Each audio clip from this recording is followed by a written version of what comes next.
Hi guys, Emma here again. How are you? Today we are going to look at an introduction to the present perfect. Now I know the present perfect can be quite difficult because in Italian there's nothing similar to it. But it's a very important tense. It's very useful and you will use it a lot. So let's look at some of the reasons why we use present perfect. So we can use present perfect when there is a connection between the past and the present. For example, I have lived in Parma for 1 year and 1 month. This is something that started in the past, but it still has a connection to now. I still live in Parma. You can also use the present perfect to talk about your experiences. For example, I have been to Mexico. I haven't been to New York. So what does it look like? To create present perfect, we use subject plus auxiliary verb have or has plus the main verb in the past participle form. Subject. As you know, this can be a proper noun or a pronoun. I, she, they. Have and has. Now this changes. We use has for the third person. So he, she, and it. If it is first person, I have. You have. They have. He, she, and it has. Have is the auxiliary verb, which means it's the helper verb and not the main verb in this sentence. This means it can be contracted with the subject. I have. I've. You have. You've. He has. He's. She's.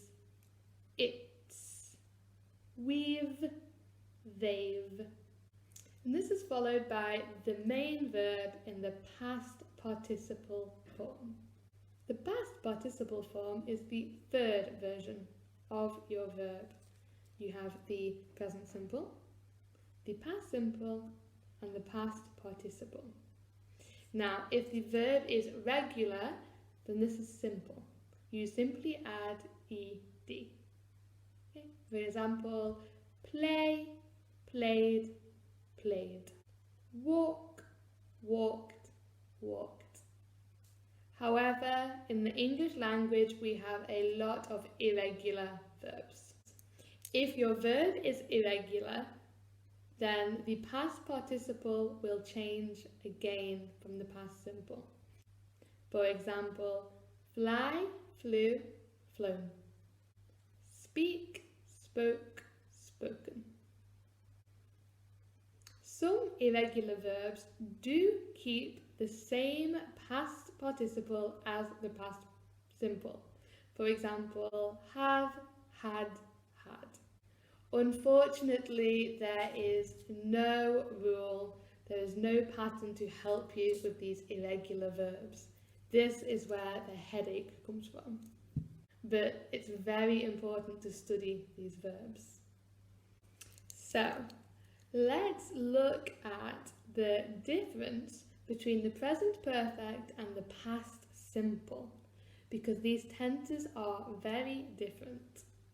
The biggest difference is that when we talk about the past simple, we talk about finished events in the past. Okay, we are talking about finished time. But when we use the present perfect, we are talking about experiences in our life. Now, our life is not finished, and we are talking about unfinished time. So, back to my original example. I have been to Mexico. This is the present perfect. I have been to Mexico in my life. Notice that I have not given you any specific detail. There is no time.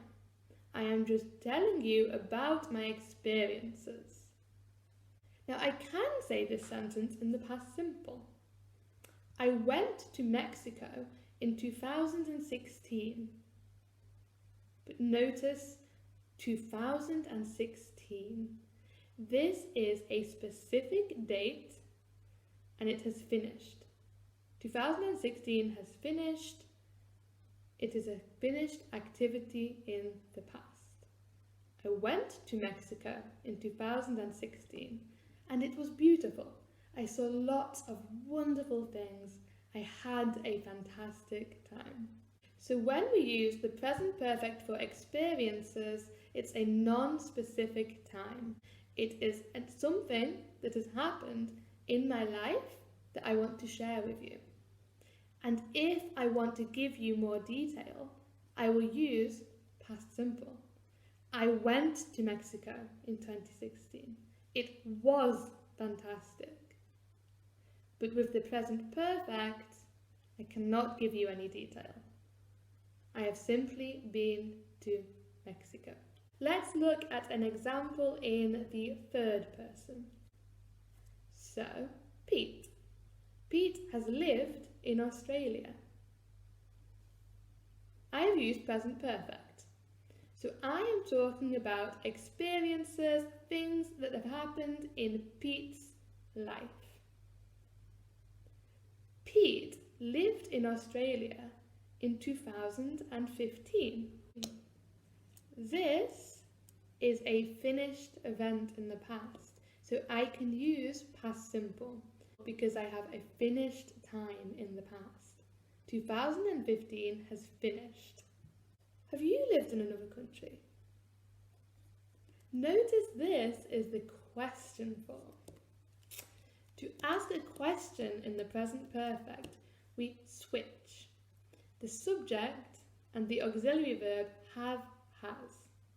So the question form becomes have or has plus subject plus main verb in the past participle form. Have you lived in another country? Pete. Yes. Come hither. Hi Pete. Hi Emma. Pete, have you lived in a different country? Yes, I have. Where have you lived? I have lived in America, I have lived in Australia, and I have lived in Italy. Fantastic. When did you live in America? I lived in America in 2012. Fantastic. Thank you, Pete. No problem. Ciao. Notice the difference in the questions I asked there. Have you lived in a different country? I was asking Pete about his life. Has he lived in a different country at any point in his life? But when I wanted more specific details, I used a past simple question. When did you live in America? This way, I was able to learn more information about Pete's experiences. So, let's recap. To create the present perfect, we use subject plus have or has plus the main verb in the past participle form. This is the third version of the verb. To create a question, we use inversion. We swap the auxiliary have, has with the subject. So it becomes have plus subject plus the past participle. I am going to leave a comment in the comment section asking a question. I would like you to respond to my present perfect question and then leave a question for the student after you to respond to. Thank you. Goodbye.